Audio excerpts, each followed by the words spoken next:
Well, hello, y'all. We are here on another episode of Historical Markers, and we are in Jackson County, Illinois today. And we are going to look at well, there's a lot of them. Let me just tell you, there are a lot of markers here in Jackson County, and we're going to look at some of them that are just amazing. I know they're going to be cool. I'm going to learn stuff. Are you going to learn stuff? Hope so. So join us and stick around and let's see what we find out.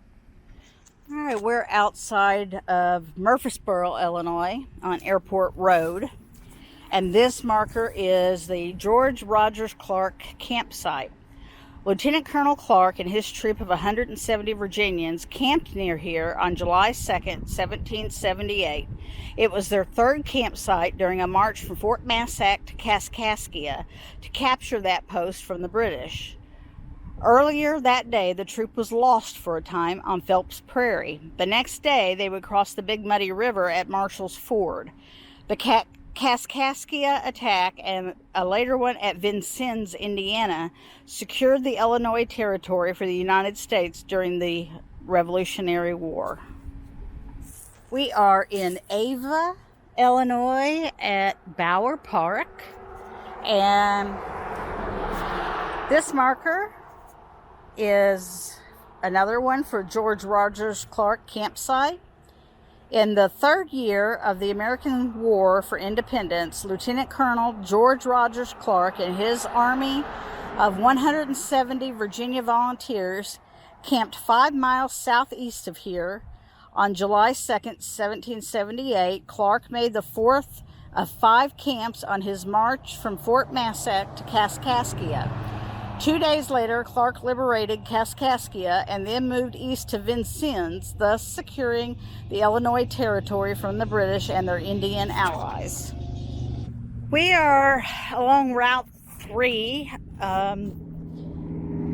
kind of close to the Mississippi River. Closest, I guess, town near here is Jacob, Illinois, but we're here for these markers. James Jean Carbondale. In December of 2009, the lush wetland at the heart of Lovett's Pond Nature Preserve was renamed in honor of James Jean Carbondale, a lifelong resident of this area and an avid outdoorsman. In 2009, the state of Illinois honored Carbondale by renaming Lovett's Pond for him. The official proclamation cites Carbondale's dedication to duck hunting, his skill and generosity with his duck calls, and his big heart as the reasons for the honor. This one really wasn't listed, but it goes along with it. It said all that remains. Lovett's Pond Nature Preserve is outstanding habitat for wildlife, from frogs to mud snakes to mallards, but it's only a tiny remnant of a vast wild wetland that once stretched across the Mississippi bottomlands. So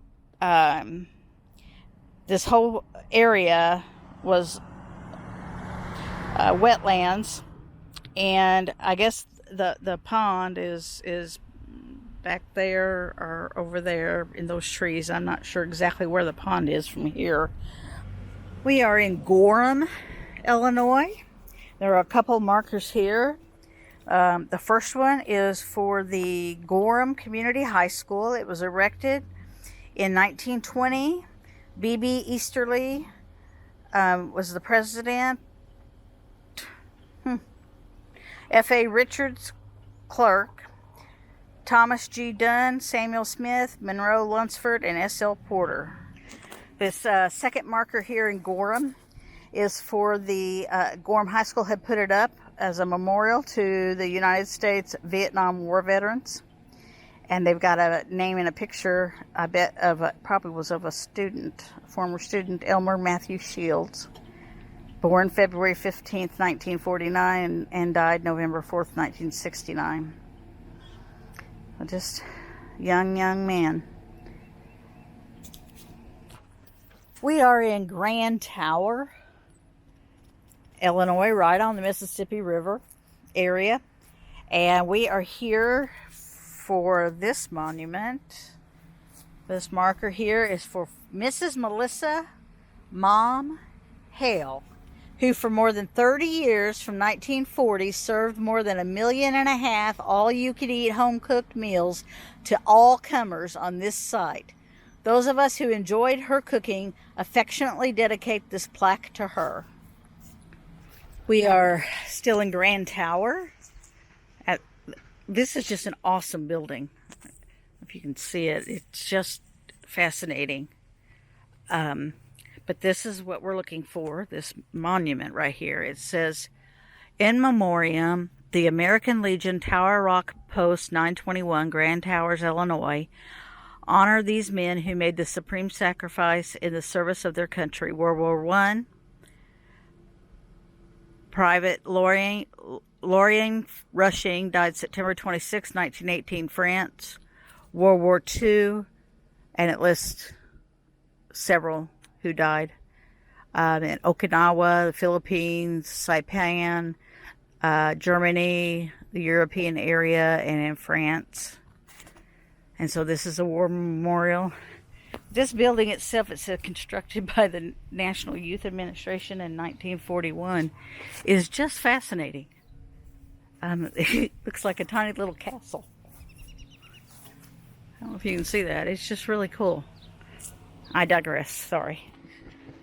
This marker is right here on the Mississippi River in Grand Tower. And it's another Lewis and Clark marker, if you haven't gotten that by the sign there.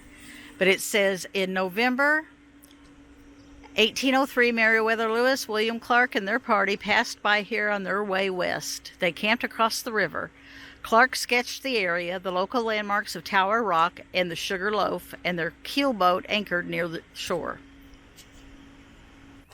All right, we are here at Devil's Backbone, right on the banks of the Mississippi at Grand Tower. And we're here for this with several markers, but this one here is specifically this steam locomotive built by H.K. Porter Company in 1929, donated to Devil's Backbone Park, Grand Tower, Illinois, in 1961 by the by Central Illinois Public Service Company. All right, here at Devil's Backbone Park, right on the Mississippi River. This is a marker down here, says, in memoriam, the American War Mothers Tower Rock Chapter, Grand Tower, Illinois, honor these men who made the supreme sacrifice in the service of their country. We're still here at Devil's Backbone. Look at the rock. I mean, the way the glacier just left some of this up through here is just amazing. But looks like this sign had a bit of a problem, maybe in one of the last floods, but they did lean it up against this building for us. It's not exactly in the location that it said, but this is more information on the Lewis and Clark expedition. Captain William Boone, the nephew of the famous Daniel Boone, is thought to have been the first white settler in Jackson County, having arrived shortly after Lewis and Clark discovered Tower Rock. William Boone's son, Bennigan, was the first white child born in Jackson County. Other early white settlers included Colonel James Gill, who resided with his family and slaves near Devil's Bake Oven. He was a farmer and owned and operated a ferry boat, which established the area as an important Mississippi River crossing point. That is really cool. I'm glad we found it. We couldn't find it and saw this leaning up against this building, so awesome. We are here in Murphysboro, Illinois at the General John A. Logan Museum, and we came to see this marker right here. It says, Major General John A. Logan. John A. Logan was born here in 1826. He fought in the Battle of Bull Run as a Democratic U.S. Congressman. Logan joined the Union Army and before the Civil War's end, he earned the rank of Major General. Experiences in the war changed Logan from a supporter of slavery to a champion of equal rights for African Americans. After the war, Logan returned to Congress as a Republican. He served 3 terms in the U.S. Senate and was a Republican vice presidential candidate in 1884. Logan died in Washington, D.C. in 1886. His greatest legacy is the creation of Memorial Day as a national holiday. Right here in downtown Murphysboro, Illinois, and we are looking for this marker. This marker is for Elizabeth Jenkins Logan. Elizabeth Jenkins was born in 1803 in North Carolina, married Dr. John Logan in 1825. When her son John A. Logan joined the Union Army in 1861, Elizabeth refused to speak to him. In this, she reflected the strong Southern feelings held across Egypt, as Southern Illinois was called. In 1867, Elizabeth founded a congregation of the Southern Methodist Church in Murphysboro. By 1870, mother and son had reconciled. Elizabeth Logan died in her home, located at this site, in 1874. Her son Thomas M. Logan was a founder of the First Bank and Trust Company of Murphysboro, which now occupies this location. Okay, downtown Murphysboro, Illinois. We're here for this marker. Dr. John Logan, born in Ireland in 1788, came to America with his family in 1793. He moved to Jackson County in 1822, where he married Elizabeth Jenkins. Dr. Logan served 4 terms in the Illinois legislature and became a friend of Abraham Lincoln. In 1839, Lincoln suggested that Logan County be named in his honor. In 1843, Dr. Logan gave land for Murphysboro and soon built the Logan House Hotel on this site. He died here in 1853. At his death, his son, John A. Logan, was serving his first term in the Illinois General Assembly. This marker is for Israel Blanchard. In August 1862, federal authorities detained Israel Blanchard, John A. Logan's brother-in-law, as he walked near the courthouse. Blanchard was subsequently taken to the Logan Hotel and arrested on vague charges related to alleged anti-war activities. This was Blanchard's second wartime arrest. Blanchard's arrest, one of many taking place across Illinois and the nation, raised serious questions about the nature of civil liberties during wartime. The constitutional system of checks and balances was particularly strained during this period as the president, the Congress, and the federal courts struggled to balance individual liberty and national security. This marker at the courthouse in Murphysboro, Illinois, the sheriff's department is not far away. Sorry about that. Marks Logan Day, 1914. Murphysboro celebrated its first Logan Day on August 3rd, 1914. This was Illinois' second Logan Day. The first occurred in Chicago in 1897. Logan Day brought 25,000 people to Murphysboro. Among the attendees were Illinois Governor Edward F. Dunn, who dedicated a monument at Logan's birthplace, and Logan's daughter, Mary Logan Tucker.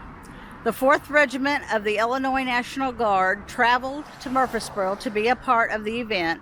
Arriving by train, they acted as the guard of honor as Governor Dunn dedicated the cornerstone of what was hoped to be a museum to Logan and America's volunteer soldiers. This monument outside the Jackson County Courthouse in Murphysboro says Conrad Will of Brownsville. Dr. Conrad Will, the father of Jackson County, was born in Pennsylvania in 1779 and came to Illinois in 1813. He was a physician but also operated a grist mill, tannery, and salt works. He was one of the founders of Jackson County and in 1816 donated land for Brownsville, the first county seat. Dr. Will was Jackson County's delegate to the first Illinois Constitutional Convention. He served in the General Assembly from 1818 until his death in 1835. When Will County, Illinois was created in 1836, it was named in his honor. Another marker outside of the Jackson County Courthouse is this one about the county. It says, on January 10th, 1816, Jackson County, created from Randolph and Johnson counties, became Illinois' 9th county. It was named for General, later President, Andrew Jackson, hero of the Battle of New Orleans. The county's first seat, Brownsville, was established on land donated by Conrad Will and was once Illinois' third largest town. In 1836, Benningsen Boone versus Juliet, one of the first court cases arguing against African American indentured servitude in Illinois, was heard in Brownsville and later settled by the Illinois Supreme Court. The original Jackson courthouse burned in January 1843, and citizens voted to relocate the county seat to land donated by Dr. John Logan, father of future Civil War General Black Jack Logan. Murphysboro officially became the county seat in September of 1843. This marker is about Company H, 27th Illinois Infantry. In July 1861, J.D. Wheatley of DuQuoin wrote Illinois Governor Richard Yates that a Confederate company was drilling in Murphysboro. A Union officer sent to investigate discovered a group of men in uniforms made of red and white, bed-ticking drilling on the courthouse square with broomstick muskets and an American flag. This company, raised by attorney McHenry Brooks, mustered into the Union Army on August 28, 1861 at Camp Butler as Company H, 27th Illinois Volunteer Infantry. The 27th fought in the battles of Belmont, Island No. 10, Stones River, Chickamauga, Missionary Ridge, and the Atlanta Campaign. This marker outside the Jackson County Courthouse is about the first coal mine in Illinois. The first coal mine in Illinois was located 1/2 mile south of here along the south bank of the Big Muddy River. William Boone and his indentured servant, a man named Peter, loaded a small raft with coal from an outcropping, and after floating down the Big Muddy and the Mississippi, they unloaded the coal in New Orleans on November 10, 1810. Following the Civil War, the mines along the Big Muddy were consolidated into the Grand Tower Manufacturing, Mining, and Transportation Company. Coal was transported by rail, which came to be called the Granny Line, to Grand Tower for the iron blast furnaces there and to supply fuel for the Mississippi River steamboats. The Big Muddy Mine was the genesis of the mammoth coal industry in Illinois, which brought prosperity and thousands of jobs to the state. All right, y'all, this has been an episode of Historical Markers, Jackson County. Have you learned something? I'm amazed at some of the things that I've read. It's just fascinating, and I hope you find it fascinating. Drop me a message. Let me know what you think. Did we miss something in Jackson County? Let us know. So stay in touch. I want to know what y'all thinking about this series. I love it. So stay tuned for the next episode. Come back, learn more stuff, and we'll talk to you later. Bye. All right, stay tuned for part 2 of Jackson County Historical Markers. Had to split it up into 2. So hang on for the second one. There's lots to come.